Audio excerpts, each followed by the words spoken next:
আমাদের কচুর ফলন আসলে অনেক সুন্দর হয়েছে যা দেখলাম, হয়তো বা কিছুদিন পরে আমরা এগুলো উঠাইতে পারবো। যদি আপনাদের একটু মোটা দেখাই, কেমন গোড়াগুলো মোটা হয়েছে, এই যে অনেক মোটা, এরকম মোটা হয়েছে।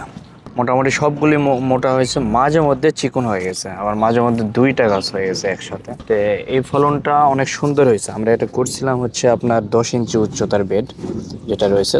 তো আমরা সম্পূর্ণ মাটি দিয়ে না, আমরা দিয়েছি আপনার প্রয়োজনীয় ছাদ বাগানের পণ্য অথবা নদী ও পুকুরের পাড় ভাঙন রোধে geo textile geo bag order করতে আমাদের ওয়েবসাইট ভিজিট করুন। সর্বোচ্চ 5 ইঞ্চির মতো। তো এই মাটিটা হচ্ছে খুবই ঝুরঝুরে মাটি, আপনার বেলে দোয়ার সাথে কোকোপিট মিক্সার করে অনেক ঝুরঝুরে, পুরোটাই শিকড় হয়ে গেছে একদম। আশা করা যায় আর কিছুদিন পরে আমরা এটা উঠাতে পারবো, তখন আপনাদের দেখাবো কিরকম ফলন হয়েছে। তবে আশা করা যায় কচুর যে ফলনটা, এটা আপনারা ছাদে চাষ করতে পারবেন। হয়তো 120, 25, 10-এর একটা বেডে যদি আপনারা চাষ করেন, অনেকগুলো কচু পাবেন এখান থেকে।